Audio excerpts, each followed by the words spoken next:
Hello, I'm Cindy Arenberg-Seltzer, President and CEO of the Children's Services Council of Broward County.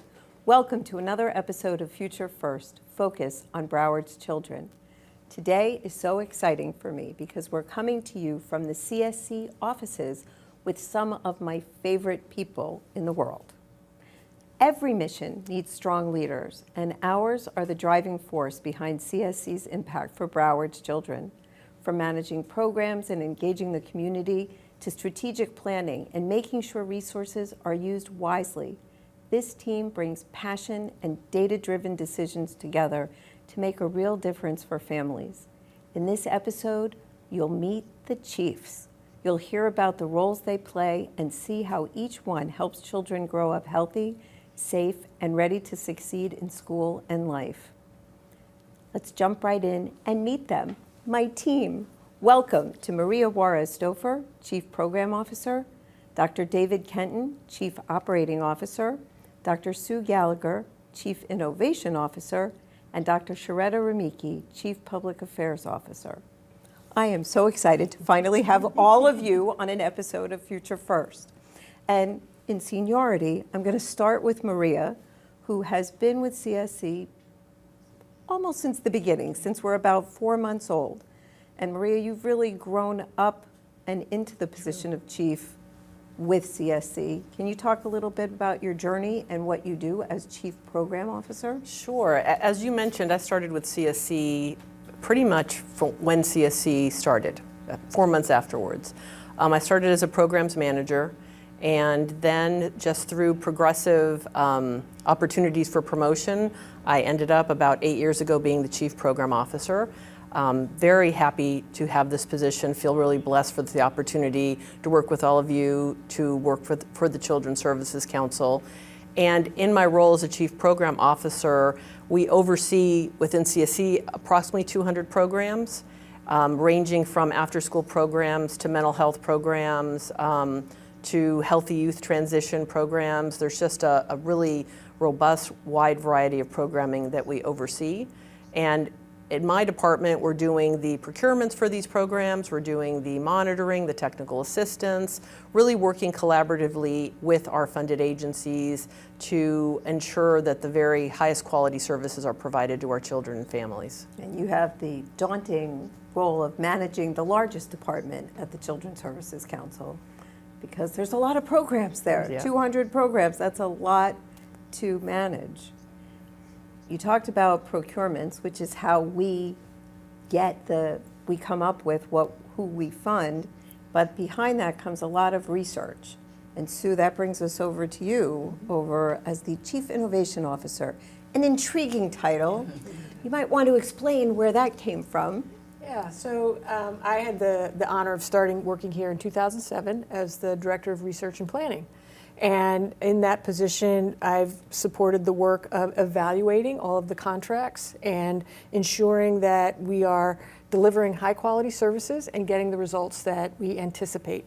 That's one function of the job. We also have a countywide plan for children called Broward Partnerships for Kids, where we bring providers together to let us know what's happening in the community. And most recently, which leads to the innovation point, a few years into the work, an opportunity opened up at the chief level, and that innovation is really driven by how we partner with community, how we are listening, co-producing, and creating very neighborhood-specific opportunities for children and families to thrive. And that's a real growing edge for us as local government, for us in the nonprofit sector. And as one of the most studious of my chiefs, you are always coming up with new and innovative things for us to try. Yeah. And then we support the community through our Chief Public Affairs and Organizational Development Department. Sharetta, you are almost the newest chief, but not quite. We'll get to our newest chief in a moment. But talk about your experience over the last 3 years. Yes, it's almost 4. Almost 4. Oh, yeah, my October goodness. will be 4. And my journey here has really taken a lot of transition in those 4 years. I came on because CSC put a big investment and some work in our community to really make sure that all were treated fairly and all were heard. As Sue said, we like to listen to our community, and a position was created, a title change was created for when I came on. Well, got into that work, and then a little bit, we kind of made a shift, and we always pivoting here at CSC. So we It's our pivoted specialty. to my current role as Chief Public Affairs Officer. And I am really, I mean, I love the team because a lot of us are new. I have some of the newer employees here at CSC who, even though our title is not innovation, they are very innovative. And you'll see that as you see us show up in the community and how we show up in the community. So my department is the one that we call ourselves the bridge, because we're CSC's voice and we're CSC's presence that goes out to the community to tell them the services that we're providing and the impact that we're having. So we have that through our communications and media work. If you're not following us on social media, make sure you do, because we are really ramping up our presence on social media. We're also in our publications, are some of the best publications that are out in Broward County for resources for children and families. And we're also really excited. We have a purple mobile. I was just going to say, it was very smart of you to wear the purple dress Yes, today. yes, to stay on brand. My team teaches me well. We have a purple mobile, a CSC branded car vehicle that is in the community at a lot of outreach opportunities, community events, community fairs. And we were so excited this summer. We launched something where we had books in the mobile, where the car took around the county books and distributed to children all over the county. So we were excited. We love that literacy. Yes, it was 300 miles, 10,000 books. Wow. So we're excited about that. And also under my purview is our training and capacity building efforts. So we, as Maria said, we have over 200 programs who have providers. And so my training department is responsible for ensuring that we have the training courses that those providers need to be successful. So we provide a great training program here at CSC, free of cost to most providers and at small charge for other. And then we have capacity building, which is one of the things that I love and the council loves here too, because they have expanded that work, where we work with small niche nonprofit organizations to help them build the capacity to be able to operate in the work that they're doing for children and families. But one of the things that was exciting when I came on was we increased our investment around hunger mitigation efforts. So definitely excited about that. The team is out there. We're working with a lot of the providers that were smaller, like would be our capacity building clients, that now they went through a formal procurement process, and now they are part of our investment that we do every year here at CSC. And last but not least, of course, the literacy. We are the leaders for Broward Reach for Records, and we are so excited that we get to put so many books and so many opportunities for literacy in the hands of our community. As you said, you're in an area where a lot of you hear from the community. We share that information, and sometimes it takes a formal procurement that Maria will oversee. Sometimes it's a little deeper community work, and then it's one of the things that I've always said is we don't succeed unless our providers succeed. And so that capacity building, whether it's those mini grants or it's a training or it's hands-on coaching from your staff, we know that that's key to the success. Definitely. And one of the other things that we always say is we are transparent and accountable to the taxpayers of Broward County. And that's where our newest chief comes in.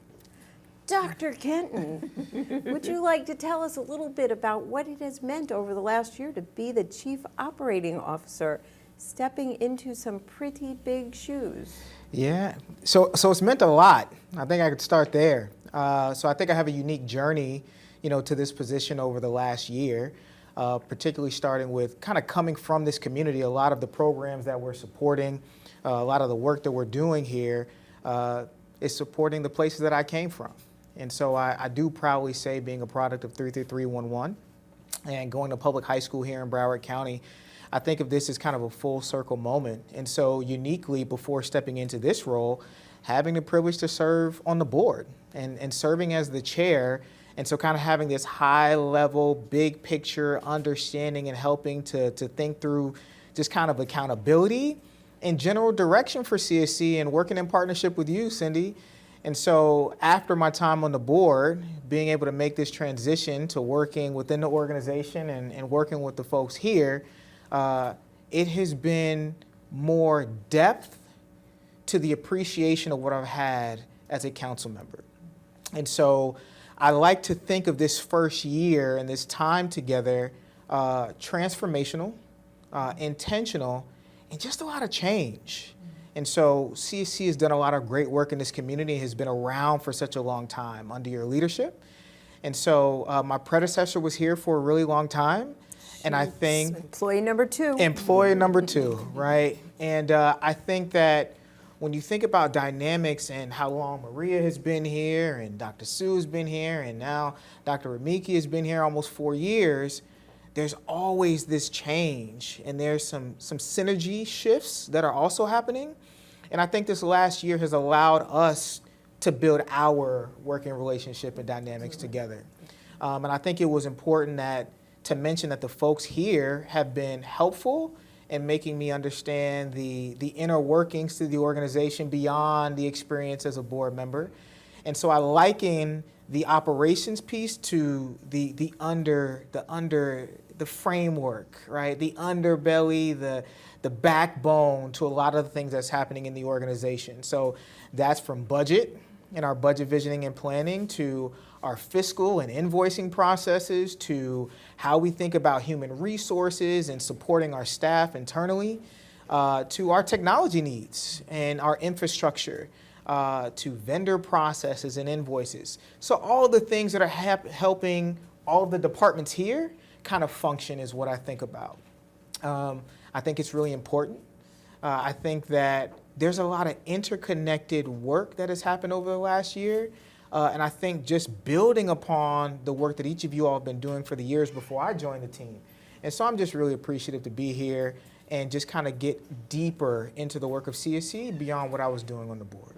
Yeah. No offense to anybody else who served on the board, but I can't imagine any other board member making the transition to being a staff member. And you've done it really beautifully.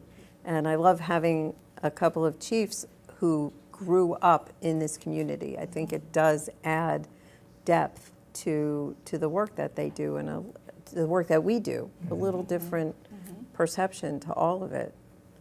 So I mentioned earlier that program services, our mission statement is to provide the leadership, children's strategic plan, advocacy. We didn't talk about that piece of government affairs and resources. But a lot of people think only about the resources. And Maria, that is a huge part of it. So you mentioned a few of the program areas, but let's expand a little bit about that. Tell a little bit more about that. So our programming is from birth through up to age 22, serving youth with special needs.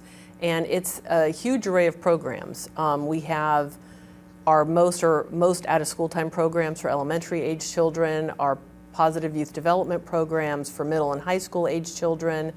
Within the positive youth development programming, we also have a specialized program that we're really proud of called STEP that works with youth that have special needs to help them during the school year learn independent living skills, learn employability skills, and then in summer connects them to a coach that works with them at their job site. So that's been a really fun program to oversee and a very successful program. We have other, yes? I just want to stop you for a second because it reminded me of something I didn't say earlier. Sometimes we pull off-the-shelf programs that have existed in other places, and sometimes we make them up. Let's talk a little bit about, if you and Sue can share a little bit about how we find those things, how we identify what problems we're going to be involved in, and then how we look at those solutions.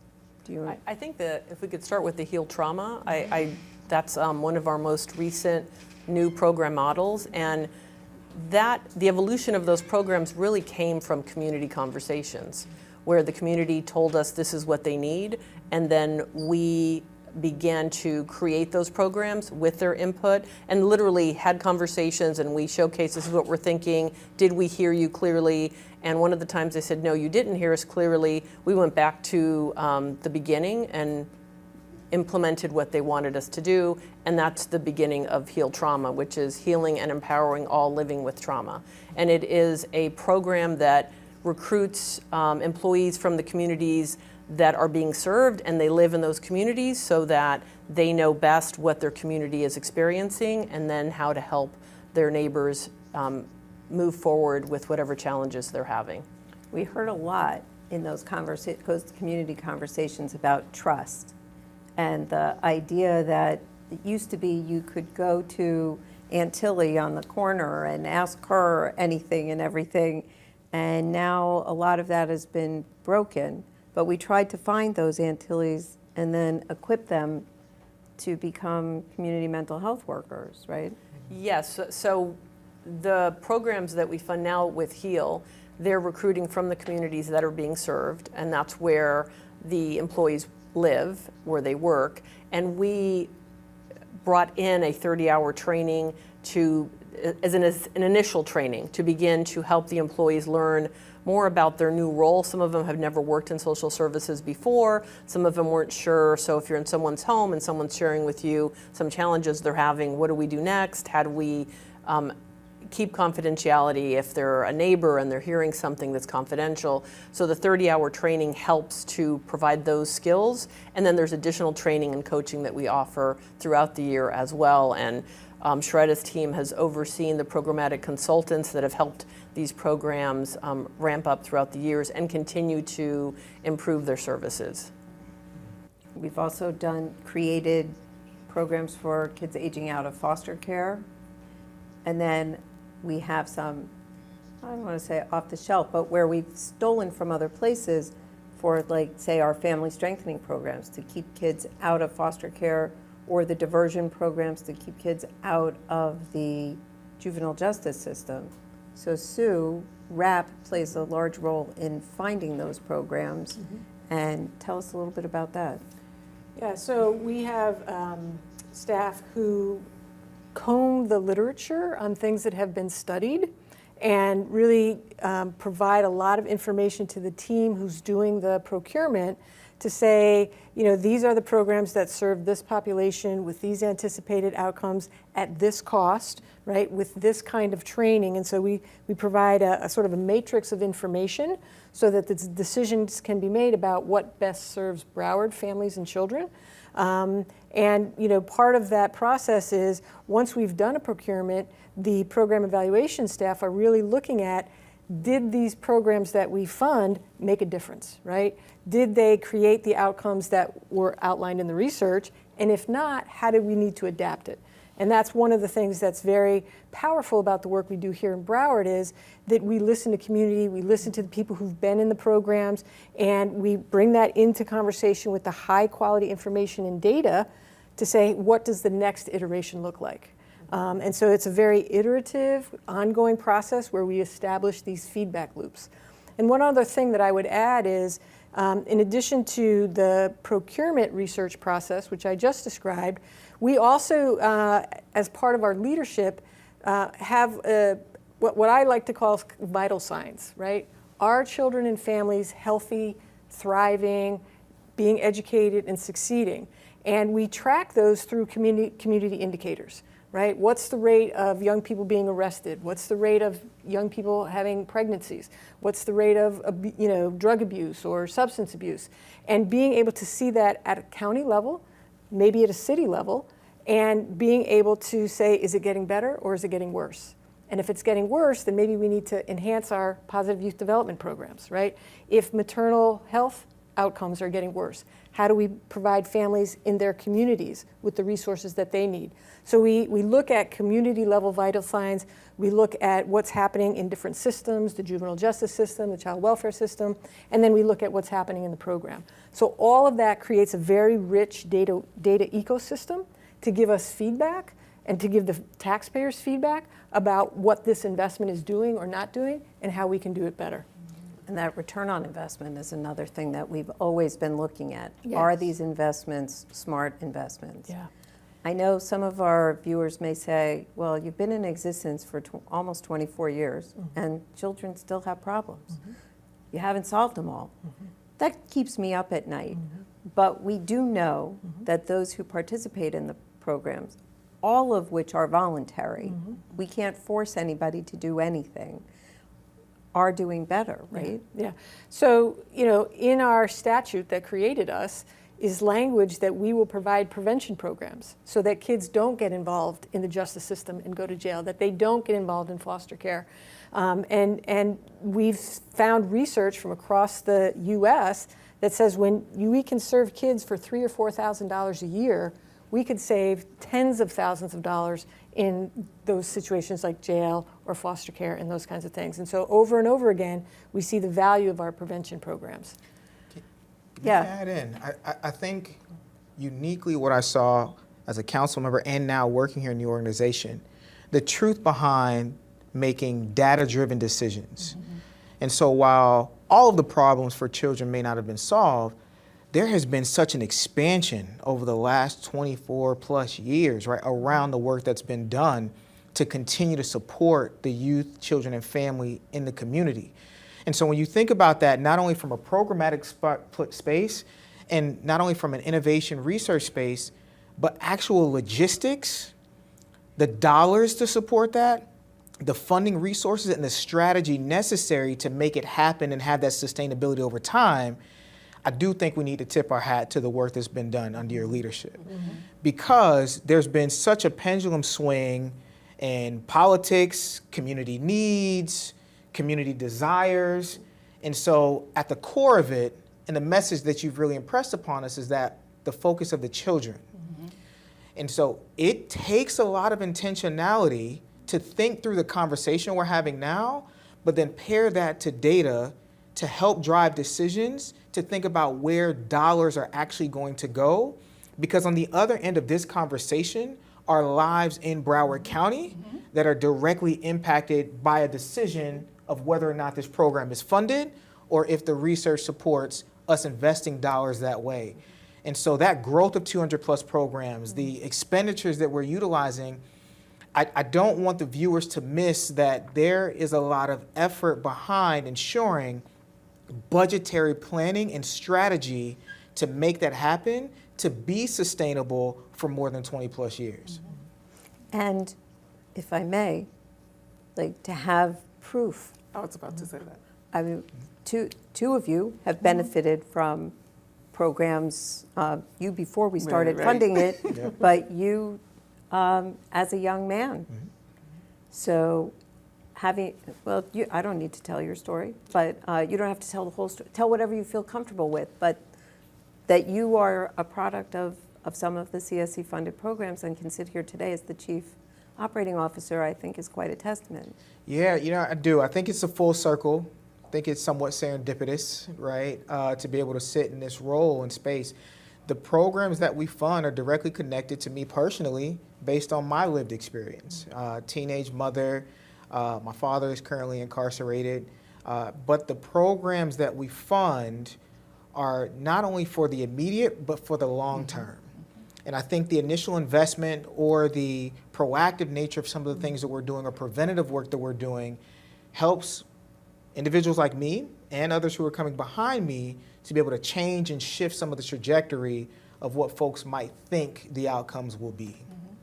I don't think we have every solution figured out, but I do think the funding and the support programmatically, research, the outreach that we're doing has given individuals like me an opportunity and a chance to just change my economic footprint and change the potential outcome, which has allowed me to be a healthier individual, to show up well professionally, and has allowed me to have an idea and a framework around my family that I have now.